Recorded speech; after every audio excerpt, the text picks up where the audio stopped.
Olá, boa noite, caros irmãos. Feliz em participar desse canal de divulgação da doutrina espírita, promovido pela comunicação social do 28º CIU. Agradecendo a Deus por mais essa oportunidade.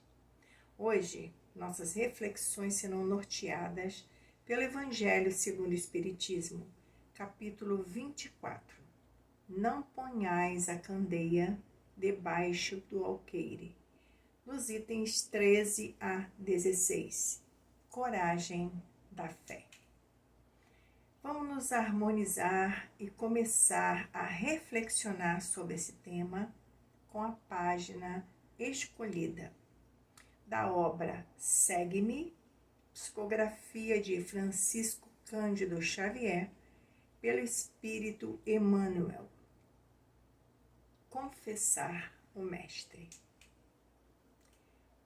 Eu vos digo, todo aquele que se declarar por mim diante dos homens, também o Filho do Homem se declarará por ele diante dos anjos de Deus. Jesus, Lucas, capítulo 12, versículo 8.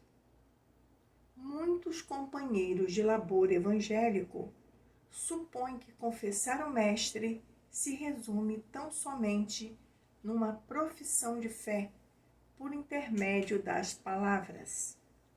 Para a demonstração de que aderimos sinceramente a Jesus, bastará subir a uma tribuna ou discutir acaloradamente com alguns amigos que ainda nos conseguem compreender? Semelhante confissão tem sido o objetivo da maioria dos discípulos através dos tempos. Mas essa atitude desassombrada é uma das faces da realização, sem constituir, entretanto, o seu precioso conjunto. Confessar o Cristo diante dos homens é revelar-lhe a luz e o poder em ações de amor e desprendimento, que os homens vulgares ainda não conhecem. Não será instituir convicções apressadas nos outros, mas pautar a vida em plano diferente e superior, de sorte que os espíritos mais frágeis ou levianos possam encontrar junto de nossa alma algo de mais elevado que não sentem noutros lugares e situações do mundo.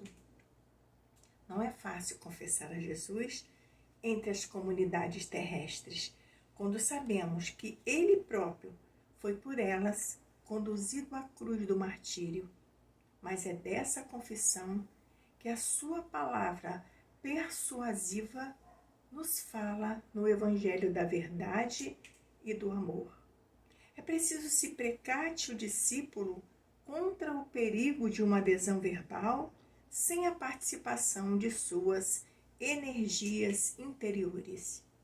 O Senhor deseja ser confessado pelos seus continuadores nas estradas do mundo, mas esse ato não se pratica apenas por palavras, e sim por todas as demonstrações vivas do coração.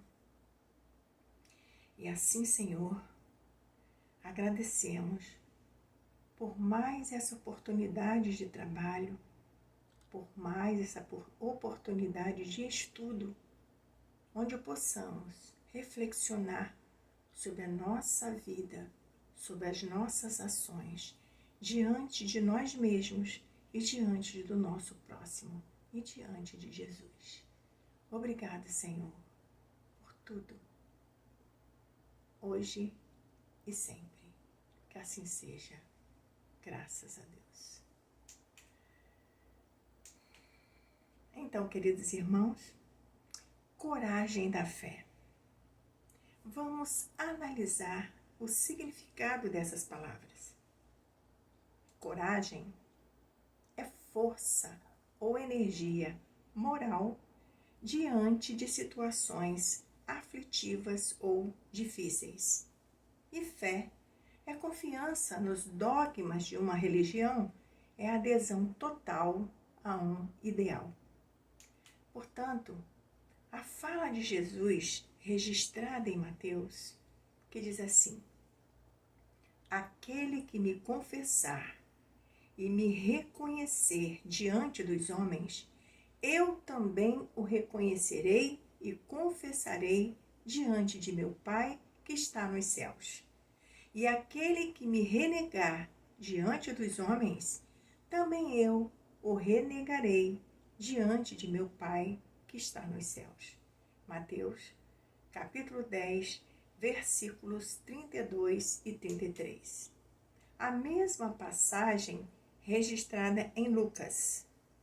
Se alguém se envergonhar de mim e das minhas palavras, o Filho do Homem também se envergonhará dele, quando vier na sua glória e na de seu Pai e dos santos anjos. Lucas, capítulo 9, versículo 26. Diante dessa fala de Jesus, registrada por Lucas e Mateus, nós podemos entender que era condição que Jesus colocava para seus discípulos, para segui-lo com verdade, com coragem. E Jesus sabia dos obstáculos que eles enfrentariam, das provas que eles deveriam passar, das condições que eles iriam encontrar. Então ele já preparou os corações para que nos momentos de dificuldade lembrassem que era importante manter a coragem, manter a fé e com a expectativa daquela chegada ao reino dos céus com Jesus os aguardando, com Jesus dando graças por tudo que eles houvessem cumprido na sua missão, que era a divulgação da sua doutrina. Na história do cristianismo, nós vemos muitas demonstrações de fé, de coragem, para enfrentar as contendas, as perseguições, sem negar a fé. Nós podemos, por exemplo, citar Joana de Cusa, que foi sacrificada em uma fogueira ao lado do filho, o filho pedindo para ela negar, para ela abjurar o Cristo, mas ela não fez. Ela não renunciou à sua crença, ela não renunciou os ensinamentos do Cristo. Portanto, essa coragem, naquele momento, estava embasado na sua fé, na sua certeza de melhores dias, de outros ambientes, de outros espaços, de vida futura. Outro exemplo emblemático é Paulo de Tarso. Paulo de Tarso, um homem importante, culto, estava no seu caminhar, para ser rabino e exercia aquele trabalho de perseguição aos cristãos. Após seu encontro com Cristo, aquele emblemático encontro com Cristo, na estrada de Damasco, ele se coloca totalmente a serviço de Jesus, demonstrando uma imensa coragem, dizendo: Senhor, o que queres que eu faça? Se colocando à disposição de Jesus. E daí em diante, ele viveu para divulgar a doutrina do Cristo. Enfrentou todas as dificuldades de ser cristão naquela época da humanidade. Renunciou privilégios que ele já havia conquistado. Privilégios que ele tinha no Sinédrio, ele renunciou a tudo. E teve coragem para enfrentar as contendas, as perseguições, sem negar a fé. Como ele disse em uma das suas cartas. Combati o bom combate, acabei a carreira, guardei a fé. Então nós podemos entender que Jesus, na sua fala, hostilizou a covardia do ponto de vista especial da sua doutrina. Lembrando que aquelas recomendações de Jesus foram feitas para os 12 escolhidos. E era fundamental que eles compreendessem a importância da sua tarefa, que era propagar a doutrina do Cristo, confessar e reconhecer o Mestre. Então, a coragem naquela situação era extremamente importante para que tivessem sucesso em sua jornada. Assim, entendendo essas recomendações do Cristo, em outras palavras, aqueles que tiverem medo de se confessarem discípulos da verdade não são dignos de serem admitidos no reino da verdade. Era isso que Jesus mostrava para aqueles companheiros, para que eles não começassem a temer, mas se imbuíssem de coragem e de, valores da importância daquela tarefa, então, dirigida a eles como seus apóstolos. E nós, aprendizes do Evangelho, espíritas cristãos, moradores do século XXI, como nós podemos demonstrar a coragem de nossa fé? Como nós podemos trabalhar essa fé raciocinada que buscamos através da doutrina espírita? Porque as relações sociais, o nosso dia a dia, nos colocam a todo momento em teste com a nossa fé, com a nossa coragem de expor o nosso conhecimento, a nossa fé. Opinião à luz do Evangelho, à luz da doutrina espírita, sobre assuntos polêmicos, como aborto, pena de morte, corrupção, drogas, política. Muitas vezes, essas opiniões são motivos de deboche, de sarcasmo. E como nós enfrentamos essa situação? Porque agir de acordo com as leis divinas, com as leis que o Cristo veio trazer, como ele mesmo disse, que ele não veio derrogar nenhuma lei, ele veio renovar esse olhar para as leis divinas. E nós, que estudamos, que somos espíritas, tivemos essa renovação com a chegada do Espiritismo. Não com novas leis, e sim com um melhor entendimento das leis divinas. Então, agir de acordo com essas leis pode trazer muitas críticas, muitas controvérsias e até algum tipo de perseguição. Não a que Paulo sofreu, não a que Joana de Cusa sofreu, mas perseguições com palavras, perseguições na família, no trabalho, nas redes sociais. Essas situações fazem com que nós voltemos lá nas palavras do Cristo e nos perguntemos: estamos com coragem de assumir da nossa fé.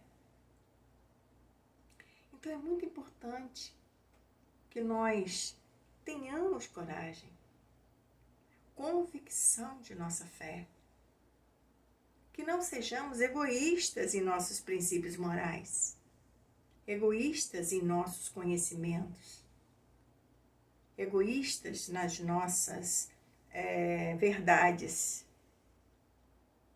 porque nós já sabemos, sim, somos indivíduos, somos individualidades, mas vivemos no coletivo. E esse coletivo, ele se coloca na sociedade no sentido de ajuda mútua. São através dessas situações que nós crescemos moralmente, intelectualmente, espiritualmente. Então é muito importante que não sejamos egoístas nessas situações em que nos encontramos. Porque, como nos diz o Evangelho, aqueles que proclamam a verdade abertamente, colocando acima de seus interesses materiais, trabalham pelo seu próprio futuro e pelo futuro dos outros. No texto da página de hoje, tem um parágrafo que Emmanuel diz exatamente isso. Quando ele diz assim: não será instituir convicções apressadas nos outros,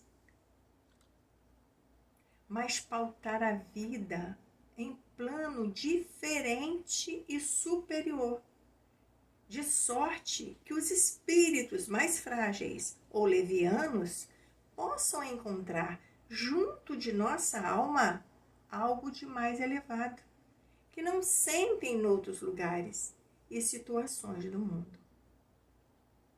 Então, Emmanuel coloca exatamente isso. Para não temermos as nossas colocações à luz da doutrina, baseado no Evangelho de Jesus, porque à nossa volta tem os companheiros que muitas vezes, por falta de conhecimento, por falta de oportunidade, ainda não ouviram esse lado, essa vertente, esse pensamento. E como ele diz, para eles se sentirem seguros ao lado de quem está falando essa verdade, sem medo. Mas nós também não podemos esquecer nunca que nós precisamos sim agir, mas buscando sempre fugir de contenda. Porque uma contenda, uma discussão, não nos levará a lugar nenhum. Não nos deixará em situação mais confortável, nem nos deixará com aquela sensação natural de seres imperfeitos que somos, de superioridade que não temos. Esse olhar é muito importante. Que tenhamos sempre, somos todos aprendizes do Evangelho. E se hoje temos uma leitura que podemos ajudar quem está por perto de nós, façamos.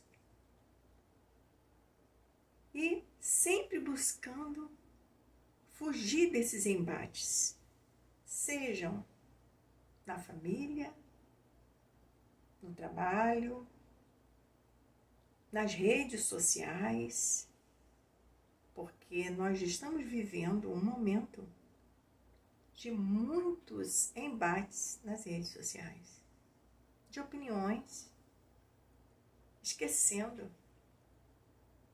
que nós podemos ter pensamento diferente do outro. Devemos ter pensamento diferente do outro.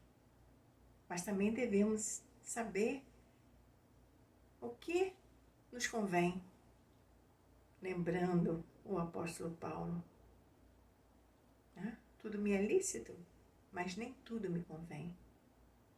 Então, lembrar de atitudes de Francisco de Assis, que para viver a sua fé, ele renunciou aos seus bens materiais. Certo, errado? Para ele, naquele momento, era importante. Dentro daquela vida que ele levava, da família que ele tinha, era importante que ele fizesse aquela atitude para ele, para que ele se sentisse livre para professar a sua fé. Allan Kardec é outro espírito que nós podemos exemplificar como alguém que tinha o conhecimento e fugia das contendas, daquelas que não levariam a nenhum objetivo pacífico e benéfico, e também renunciou a muitas situações e também aceitou aquelas situações que o separaram daquela vida social que tinha antes, como um intelectual conhecido, Madre Teresa de Calcutá.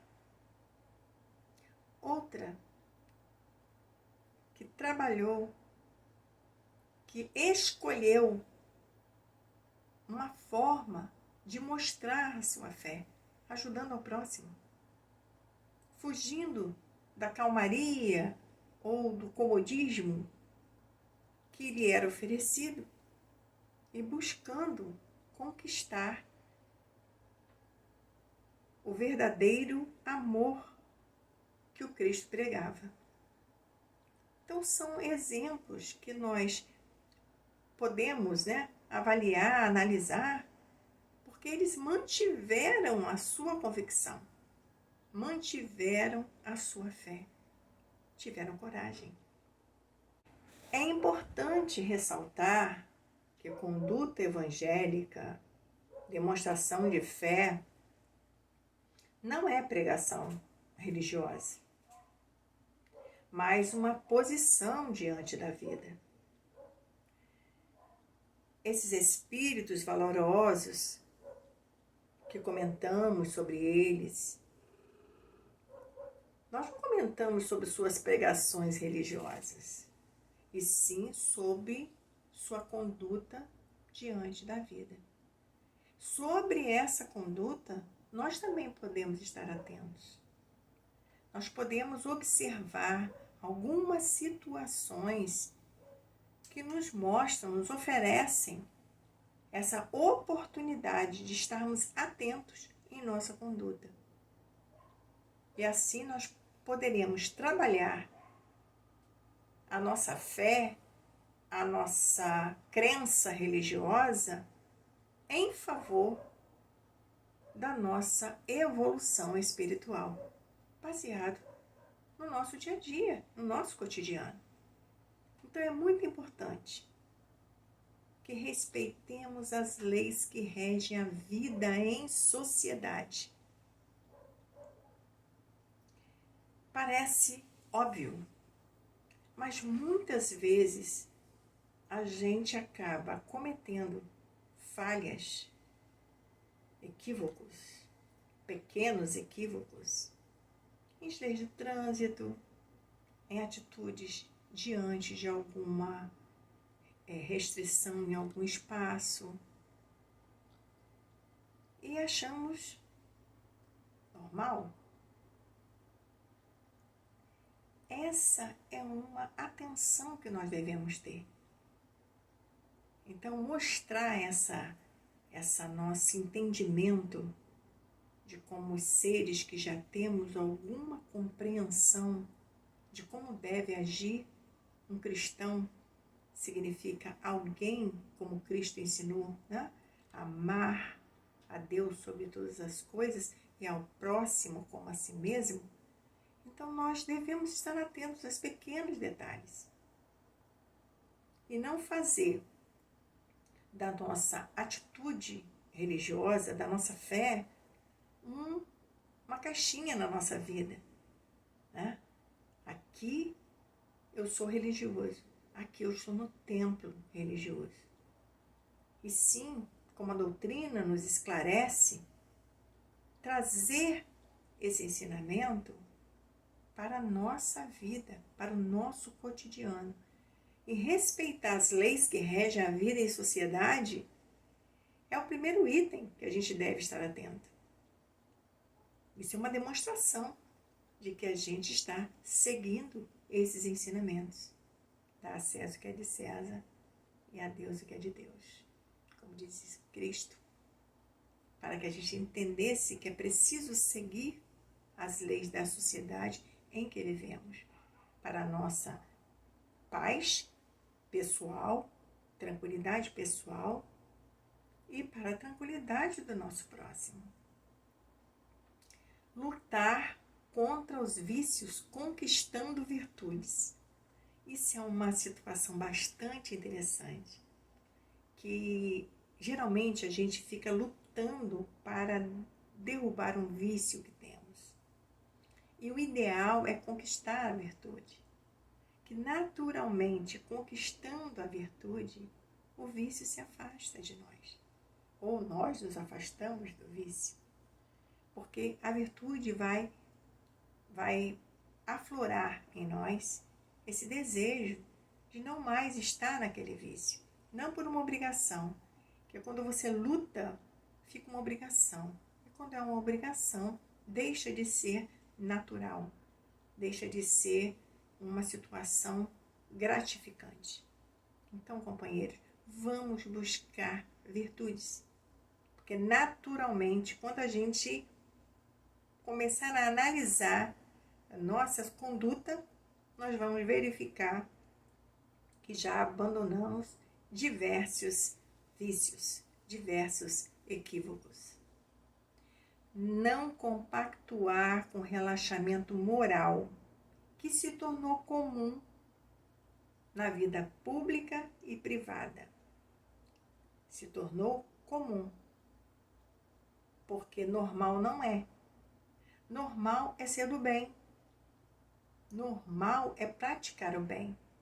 Normal é buscar sempre a moralidade.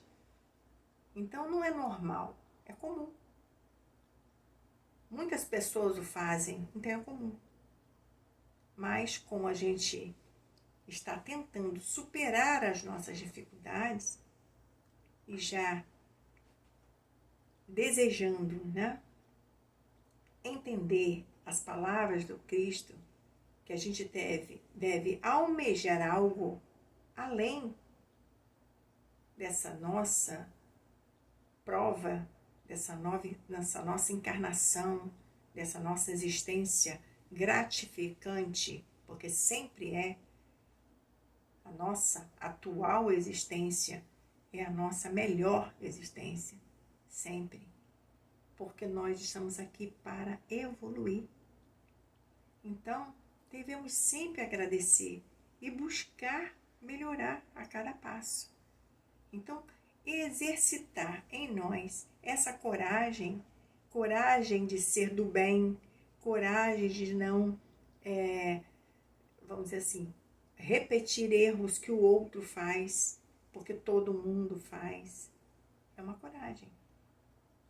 E onde está a fé? A fé naquilo que acreditamos. Não corromper ou se deixar corromper. É muito importante essa reflexão. Porque, via de regra, a gente olha só para um lado. Só para um lado. Para o lado de quem foi corrompido.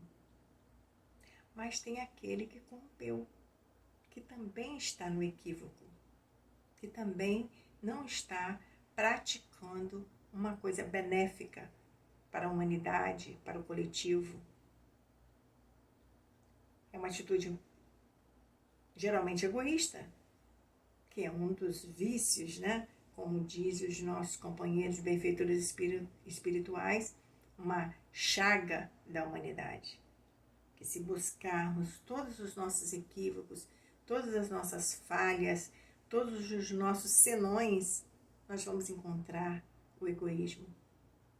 Então, diante disso, é importante que a gente entenda e não olhar só para um lado, só para uma vertente, sempre buscar os dois lados, as duas vertentes e ver o que é bom para nós e para o próximo.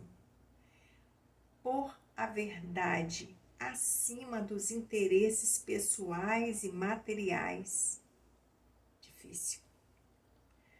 Essa é uma das coragens mais difíceis, porque a gente vai colocar sempre essa verdade que a gente buscou quando optou por ser espírita.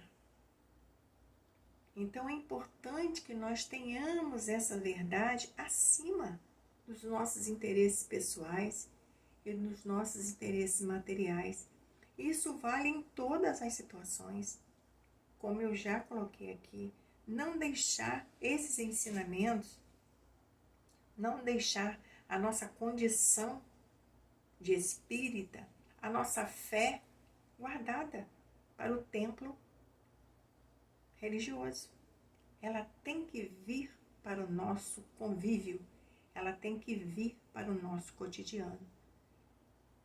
Devemos ser espíritas 24 horas, isto é, estar com atitudes baseadas nas leis divinas, nos ensinamentos do Cristo e no que nós aprendemos com a doutrina espírita, que são todas as verdades, com uma outra linguagem mais clara, sem os véus necessários à época do Cristo.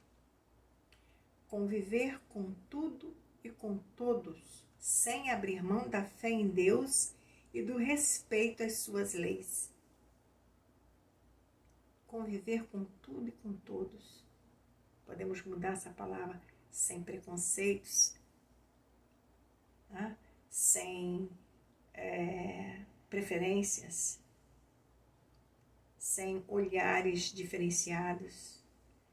Essa orientação aí vai nos levar ao pensamento maior, né? Quando nós entendemos que fora da caridade não há salvação, porque a caridade exatamente está contida nessas colocações. É ser bom, é ser bom para com você mesmo e para com os outros, entender as dificuldades do outro. E se o outro cometer ainda assim o deslize ou o equívoco, sabermos entender e perdoar. Então, conviver é praticar essa caridade. Não abrindo mão da fé em Deus. Não abrindo mão das nossas convicções, do nosso respeito às leis divinas. Essas leis imutáveis. Fazer de nossas atitudes exemplos de bons cristãos. Aí a gente vai recorrer às reflexões de Emmanuel. Porque nossas atitudes, elas vão refletir em nós e na sociedade.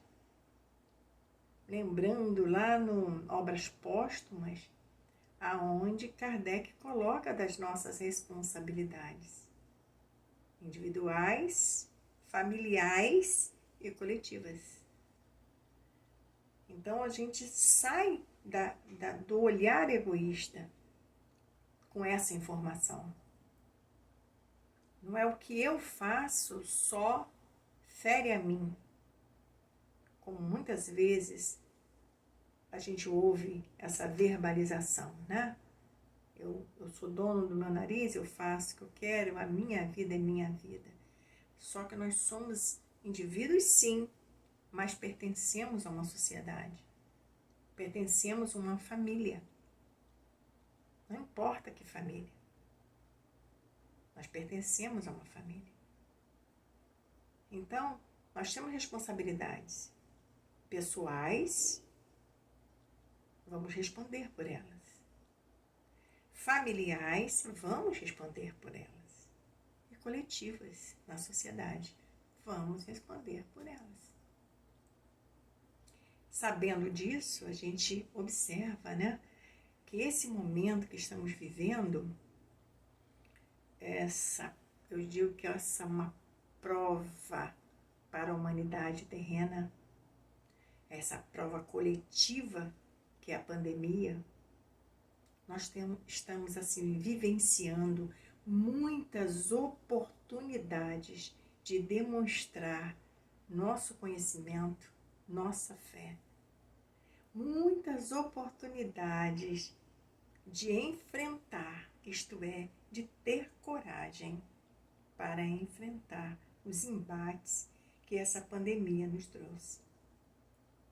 Não vou nem enumerá-los, porque cada um sabe aonde está doendo com essa pandemia, em todos os aspectos, material, espiritual, moral. Então, é uma grande oportunidade que estamos tendo como humanidade terrena. E nós sabemos também que nem todos nós iremos aproveitar essa oportunidade. Também é comum acontecer. O normal seria aproveitarmos. Mas é comum acontecer que ainda não tenhamos essa condição de esse entendimento. Que ainda tenhamos essa fragilidade em nossa fé. Então, companheiros, nessas oportunidades que estamos tendo, nessas convicções que muitas vezes abandonamos, é preciso que tenhamos, nesse momento de pandemia, com tudo que estamos vendo, nós precisamos renovar a nossa fé na imortalidade da alma. E lembrando Emmanuel, porque a nossa fé na imortalidade da alma, essa fé verbalizada, exemplificada, com tranquilidade, com equilíbrio, vai favorecer a muitos irmãos que desconhecem, que estão fragilizados, que estão amedrontados, não com o efeito da pandemia, e sim com a morte. Que nós sabemos que precisamos nos preservar, precisamos nos cuidar, sim, claro, mas sabemos que a morte é natural. Aliás, a morte não existe. A morte é do corpo físico. Então, a fé na imortalidade da alma vai trazer um equilíbrio muito grande para todos nós. A fé na lei de causa e efeito.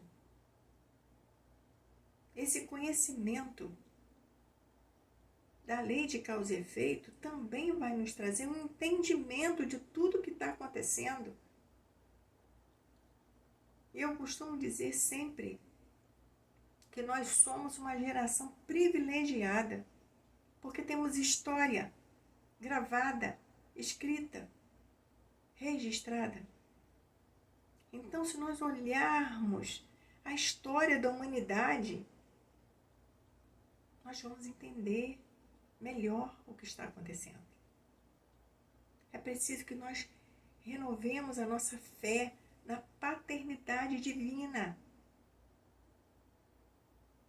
Entender Deus como nosso Criador. Entender que nós somos um item desse universo, mas filhos de Deus.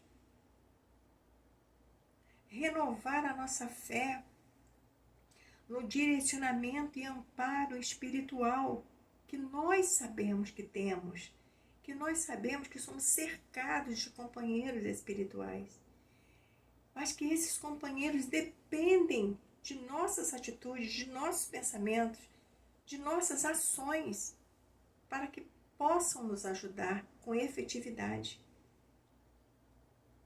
Então nós precisamos, atentar para as nossas condutas e ver que tipo de companheiro nós estamos angariando para a nossa caminhada, para a nossa jornada. Mesmo assim, mesmo no equívoco, eles não nos abandonam. Ter fé, entender Jesus como nosso irmão maior, como esse governador do nosso planeta. Estamos falando diante dessa pandemia. Nós não estamos à deriva. Existe um amparo espiritual.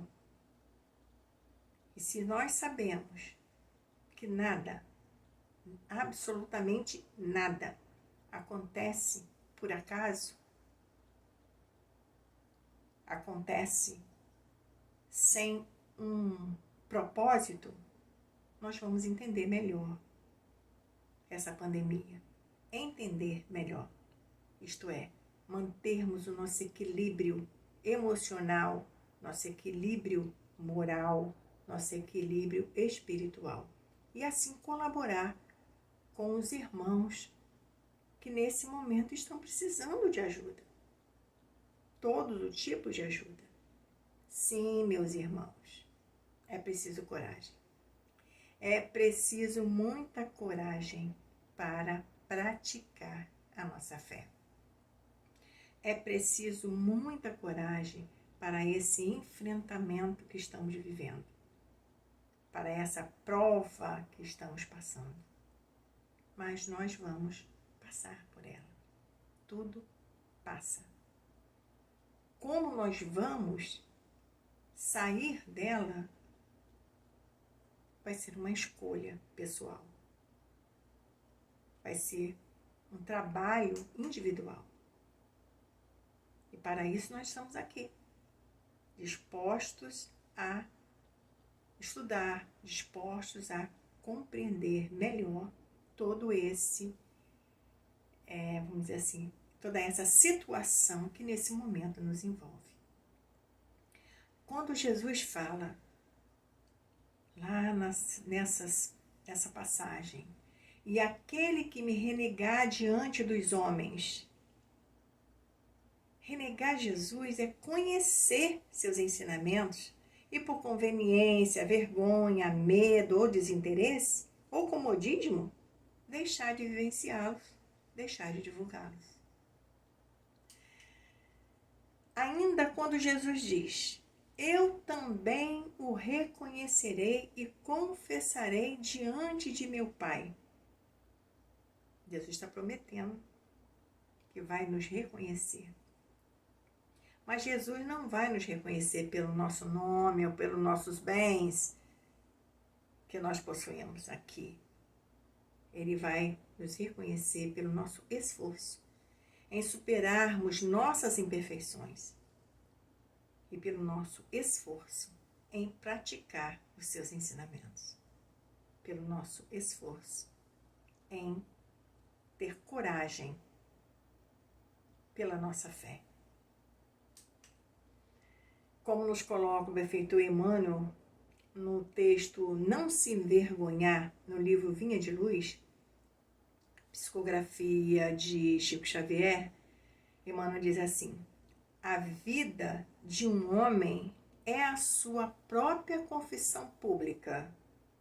A conduta de cada crente é a sua verdadeira profissão de fé.